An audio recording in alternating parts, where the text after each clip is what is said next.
ನನ್ನ ಜೀವನದಲ್ಲಿ ಮರೆಯಲಾಗದ ಕ್ಷಣ ಎಂದರೆ ನಾನು ಮೊದಲ ಬಾರಿಗೆ ಗರ್ಭಿಣಿಯಾಗಿದ್ದೇನೆ ಎಂದು ತಿಳಿದ ದಿನ. ಆ ಸುದ್ದಿ ಕೇಳಿದಾಗ ಮನಸ್ಸಿನಲ್ಲಿ ಒಂದೇ ಸಮಯದಲ್ಲಿ ಸಂತೋಷ, ಆಶ್ಚರ್ಯ ಮತ್ತು ಭಯ ಮೂಡಿತು. ಅದರ ಜೊತೆಗೆ ಎಲ್ಲರಿಗಿಂತ ಹೆಚ್ಚು ನನ್ನನ್ನು ಕಾಡಿದ್ದು ನಾಚಿಕೆ. ಹೊಟ್ಟೆ ಕಾಣಿಸಿಕೊಳ್ಳಲು ಆರಂಭವಾದಂತೆ ಮನೆಯ ಹೊರಗೆ ಹೋಗಲು ಕೂಡ ನನಗೆ ಸಂಕೋಚವಾಗುತ್ತಿತ್ತು.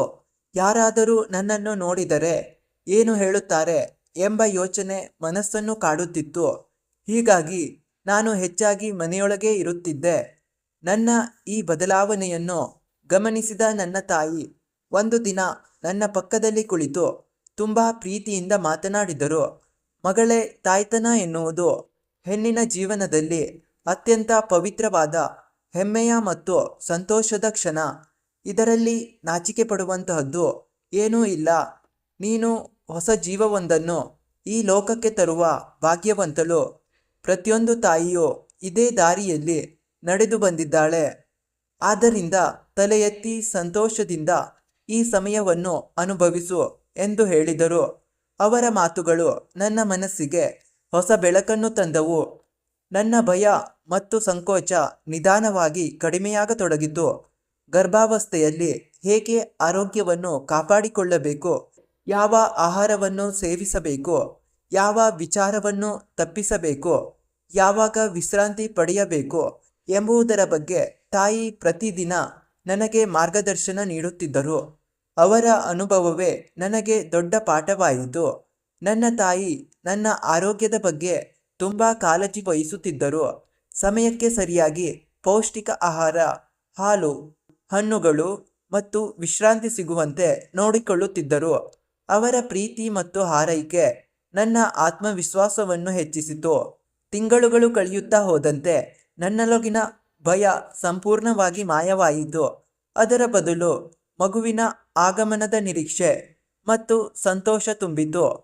7ನೇ ತಿಂಗಳು ಬಂದಾಗ ನಮ್ಮ ಮನೆಯಲ್ಲಿ ಸಂಭ್ರಮದಿಂದ ಸೀಮಂತ ಕಾರ್ಯಕ್ರಮವನ್ನು ಆಯೋಜಿಸಿದರು. ಮನೆ ತುಂಬ ಬಂಧು ಬಳಗ, ನಗು, ಸಂತೋಷ ಮತ್ತು ಶುಭಾಶಯಗಳಿಂದ ಕಂಗೊಳಿಸಿತು. ನನ್ನ ತವರು ಮನೆಯವರು ಪ್ರೀತಿಯಿಂದ ಬಂದು ನನಗೆ ಹೊಸ ಬಟ್ಟೆಗಳು, ಹಣ್ಣುಗಳು ಮತ್ತು ಉಡುಗೊರೆಗಳನ್ನು ನೀಡಿ ಆಶೀರ್ವದಿಸಿದರು. ಹಿರಿಯರು ತಾಯಿ ಮತ್ತು ಮಗು ಇಬ್ಬರೂ ಆರೋಗ್ಯವಾಗಿರಲಿ ಎಂದು ಹಾರೈಸಿದಾಗ ನನ್ನ ಕಣ್ಣುಗಳು ಸಂತೋಷದ ಕಣ್ಣೀರಿನಿಂದ ತುಂಬಿದವು. ಆ ದಿನ ನನಗೆ ಒಂದು ದೊಡ್ಡ ಸತ್ಯ ಅರ್ಥವಾಯಿತು. ತಾಯ್ತನ ಎಂದರೆ ಕೇವಲ ಮಗುವಿಗೆ ಜನ್ಮ ನೀಡುವುದು ಮಾತ್ರವಲ್ಲ. ಅದು ಒಬ್ಬ ಹೆಣ್ಣಿನ ಮನಸ್ಸನ್ನು, ಆಲೋಚನೆಗಳನ್ನು ಮತ್ತು ಜೀವನವನ್ನು ಬದಲಾಯಿಸುವ ಪವಿತ್ರ ಪಯಣ. ಈ ಪಯಣದಲ್ಲಿ ಕುಟುಂಬದ ಪ್ರೀತಿ, ತಾಯಿಯ ಮಾರ್ಗದರ್ಶನ ಮತ್ತು ಹಿರಿಯರ ಆಶೀರ್ವಾದ ಅತ್ಯಂತ ದೊಡ್ಡ ಶಕ್ತಿಯಾಗಿರುತ್ತದೆ. ಇಂದು ಆ ದಿನವನ್ನು ನೆನಪಿಸಿಕೊಂಡಾಗ ನನ್ನ ಮುಖದಲ್ಲಿ ನಗು ಮೂಡುತ್ತದೆ. ಒಮ್ಮೆ ನಾಚಿಕೆಯಿಂದ ಮನೆಯ ಹೊರಗೆ ಬರದ ನಾನು ಇಂದು ತಾಯ್ತನವೇ ನನ್ನ ಜೀವನದ ಅತ್ಯಂತ ದೊಡ್ಡ ಹೆಮ್ಮೆ ಎಂದು ಹೆಮ್ಮೆಯಿಂದ ಹೇಳುತ್ತೇನೆ. ನನ್ನ ತಾಯಿ ಹೇಳಿದ ಮಾತುಗಳು ಇನ್ನೂ ನನ್ನ ಮನಸ್ಸಿನಲ್ಲಿ ಪ್ರತಿಧ್ವನಿಸುತ್ತಿದೆ. ತಾಯ್ತನ ಎನ್ನುವುದು ದೇವರು ಹೆಣ್ಣಿಗೆ ನೀಡಿದ ಅತ್ಯಂತ ಅಮೂಲ್ಯವಾದ ಉಡುಗೊರೆ.